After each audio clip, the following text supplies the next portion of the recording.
Oh, have you ever seen Vivarium? Yes. Yes, I actually have seen that one. The cover is like a veiny arm or something, right? That's the one. No, that's the one where they're stuck in the green house in the pocket dimension and they can't get away from it. Okay, I have seen that one where they're trying to dig their way out and they get assigned a child. So Woody, this is a fun movie. I won't spoil a whole ton of it. Actually, I will. So it's on Netflix, and young couple. It's Eisenberg. Jesse Eisenberg's the guy, and something and the two of them are house hunting, I suppose, and they go into this very peculiar real estate agent's office. He takes them to this new development, and all the houses are identical. And they go in, and they're like, "This is kind of whack" or whatever. And they go outside, and he's gone. The real estate agent's gone. He's kind of just disappeared. Well, they hop in their car, and no matter what way they turn, they can't get out of the subdivision. And they keep driving past number 9, the same house, over and over and over until they run out of gas. They've switched places. He's already been like, let me drive. And still they can't get out of here. And long story short, the next day, a baby is there in a box and it says, raise this baby and then you can go free. And so then begins this montage of this baby grows like a dog.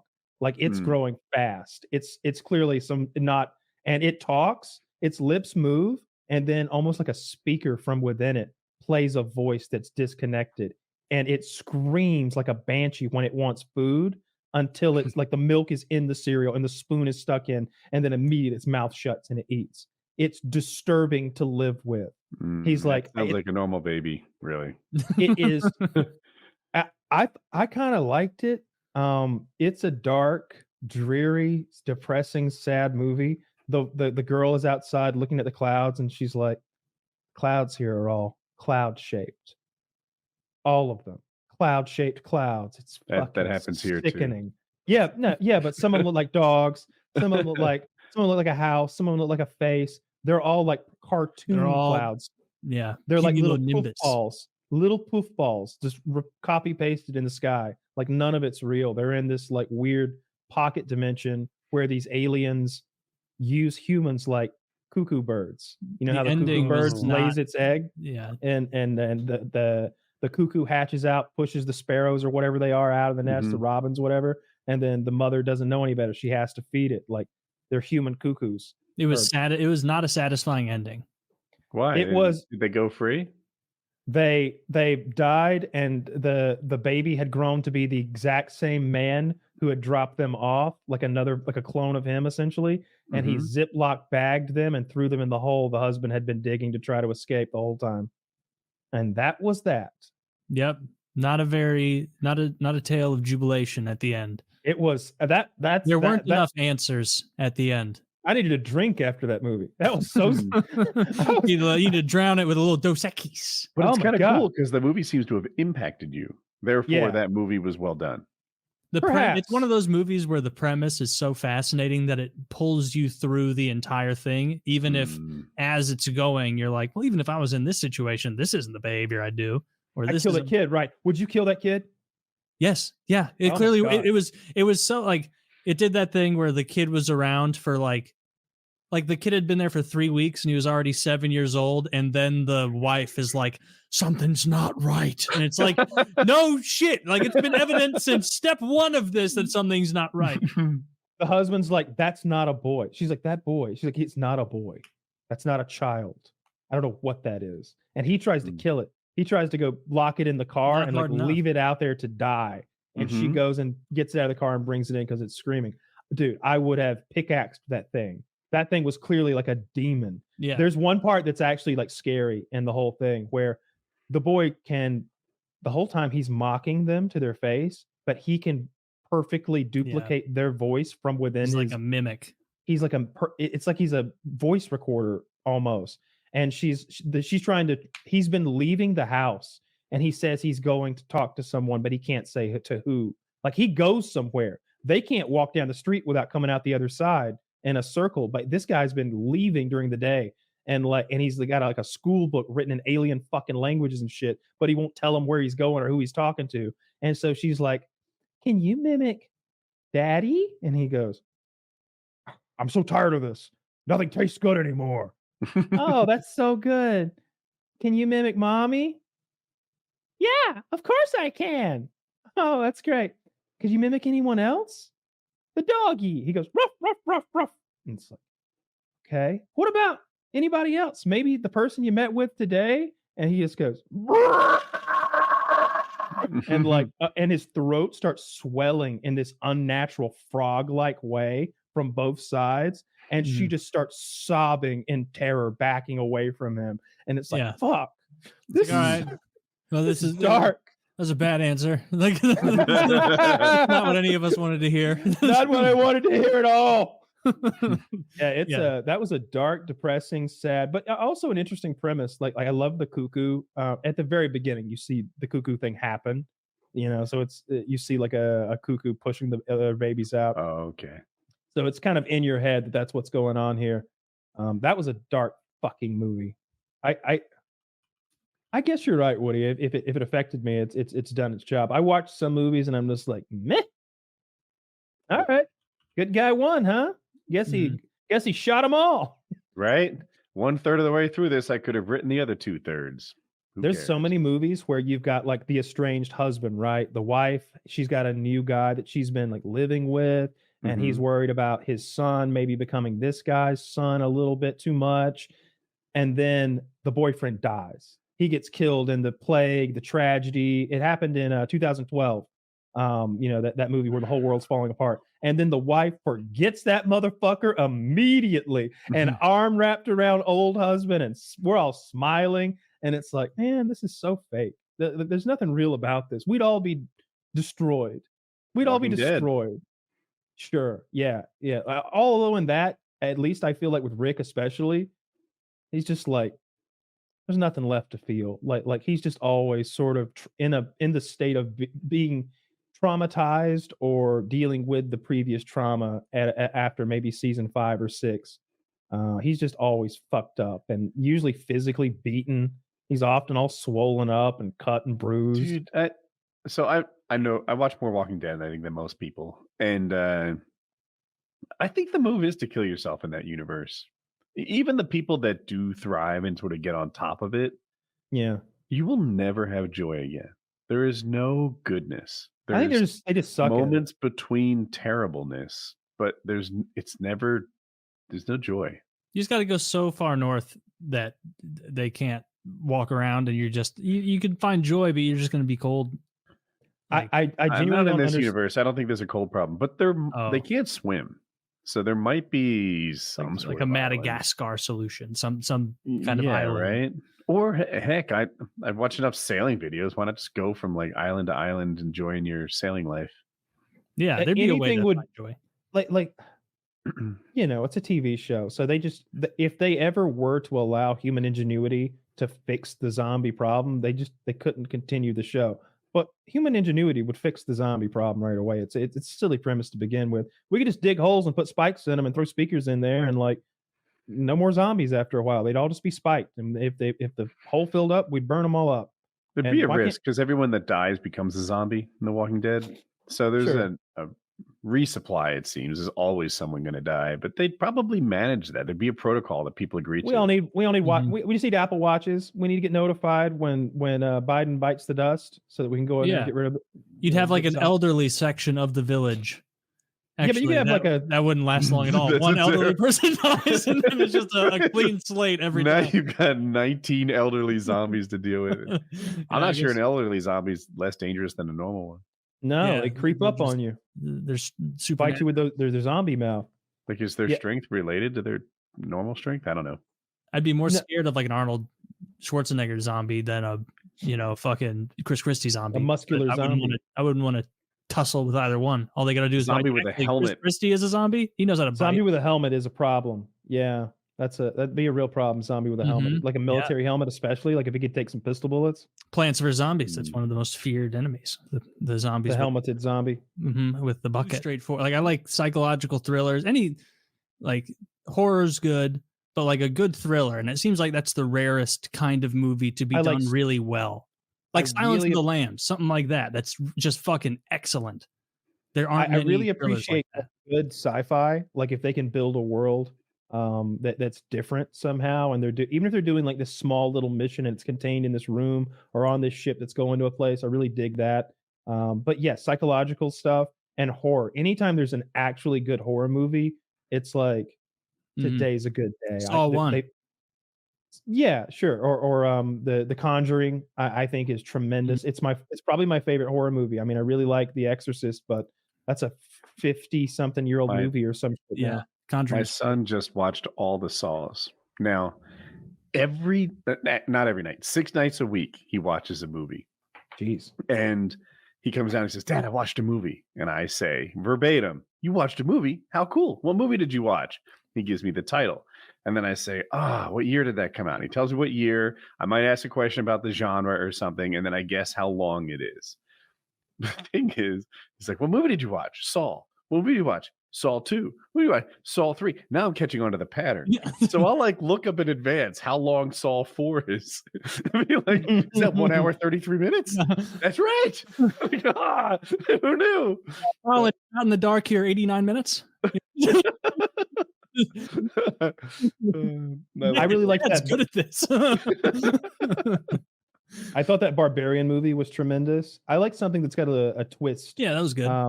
The problem with Shyamalan movies is it's a Shyamalan movie. It's like he shouldn't use his name in the promotion for films. Like if you're going to be this guy I'm thinking of something like The Village, where you went in like, what's the twist? And instead of sitting back that's a hated The Village movie. is a terrible movie. Everybody seems to hate it, but if you look at the cast, it's so good. Day Common Con got like, this is the next Night Shyamalan. Yeah. Well, see, in that he made one great movie and then petered off. One? Well, you had that with Steven. Signs and Dead. I See Dead People. Help me with the real title. Sixth Sense. Oh yeah, Sixth Sense. Okay, those are both good. Sixth Sense was much better than Signs. I think. I would People rather say watch that. Signs. I like them both. But I would rather watch Signs than Sixth Sense if I was going to watch one, though, because I did that last week and I watched Signs maybe 2 weeks ago now. I watched all of his movies. I watched Lady in the Water. I watched The Village. I watched all of that shit. I saw Old, and I saw fucking The Happening. The Happening was when I got let down. That was the one, because I was had like, really cool trailers. I remember. I don't really remember the order, but if I had seen Lady in the Water, I like Paul Giamatti's, and it was a kind of a little fairy tale in an apartment building, and it was like, this is neat. This is a fun little fun movie. And then what was the other one he did?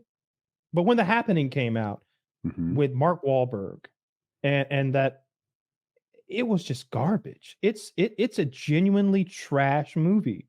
There's no redeeming qualities from that movie. It's almost never scary until the very end, and it's not scary at the end because of The Happening, which is, spoiler for the worst Shyamalan movie ever. The trees are releasing pollen or pheromones that trigger something in human brains that send us into this suicidal rage pattern. And everybody just starts killing themselves out of nowhere in the most absurd, non-effective, sometimes comical or juxtapositional ways. Like people laying down in front of lawnmowers, and the zookeeper just happened to have a lion handy, so he's just feeding the lion his arm. And that's what the promotional material was.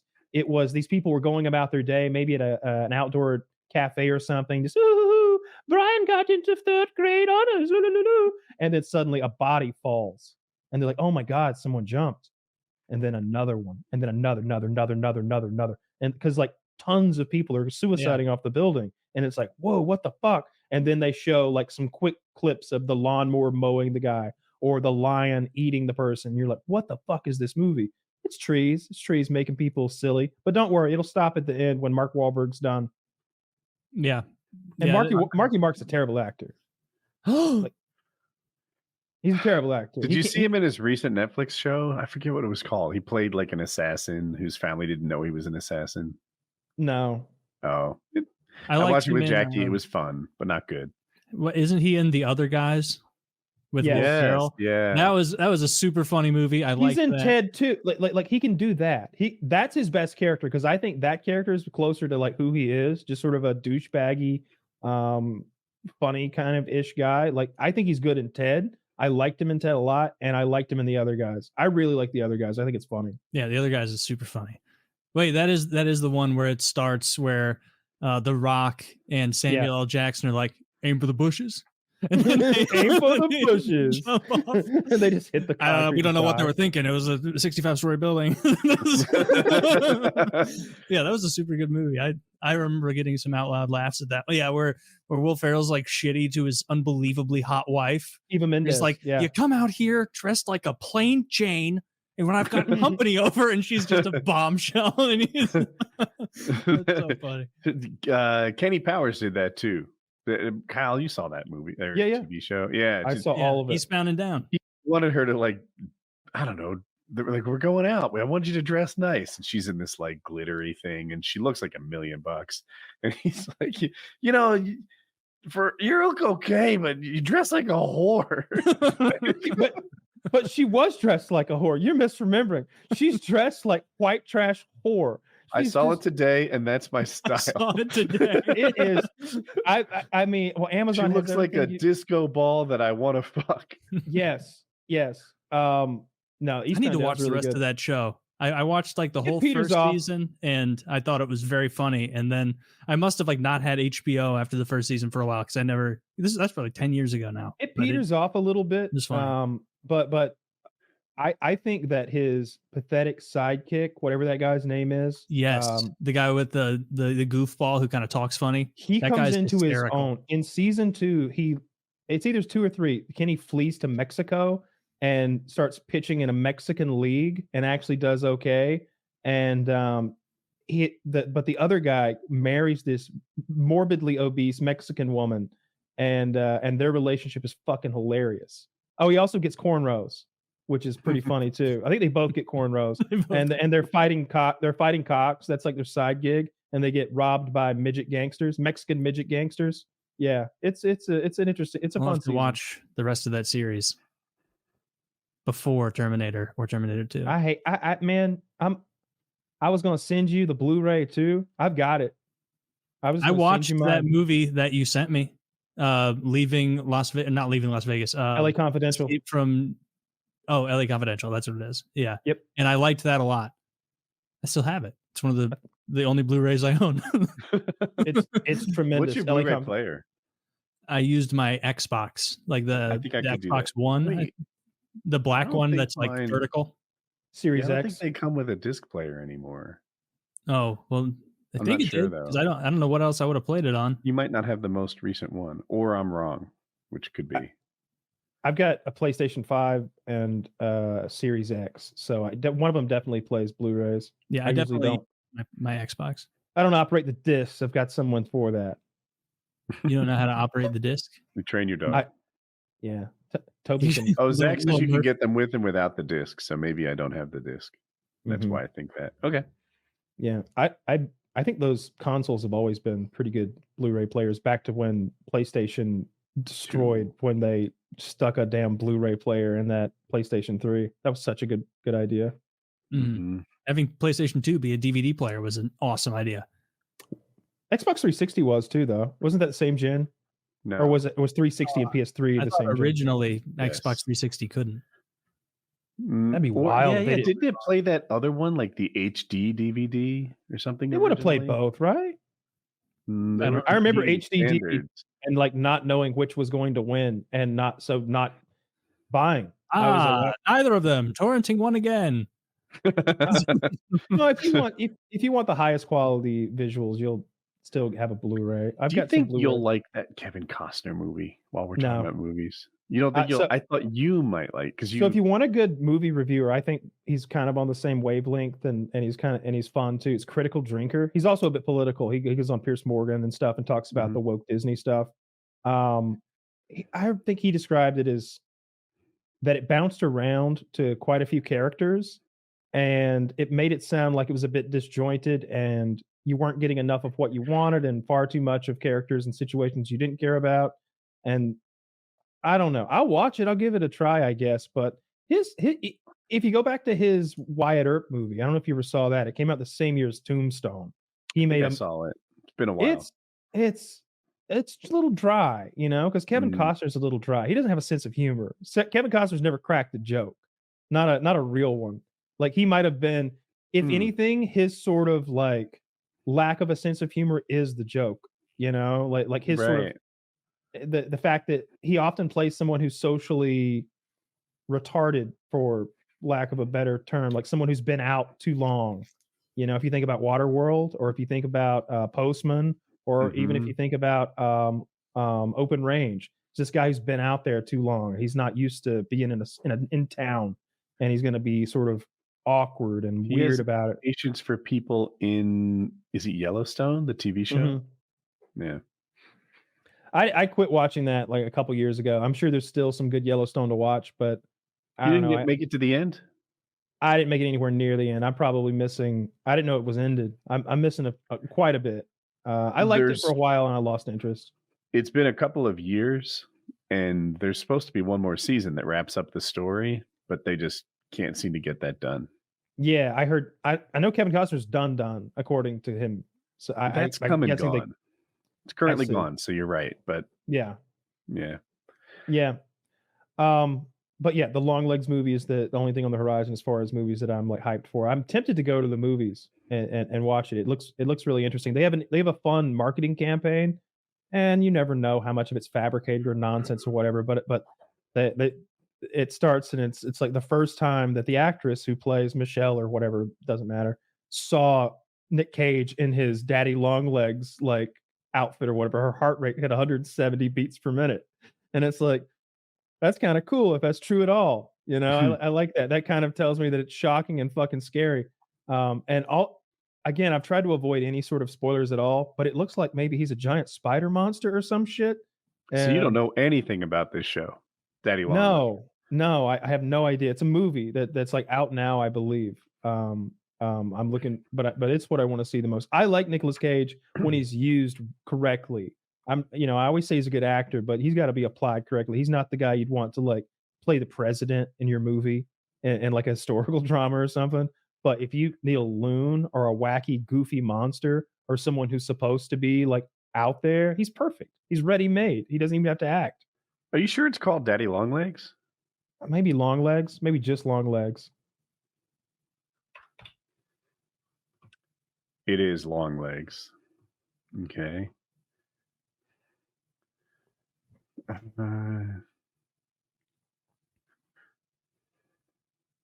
You might like it. This is a non-spoiler. I can read it. Everything about Longlegs is designed to rattle you, unsettle you, and make you think about it for hours and days later. I'll stop there.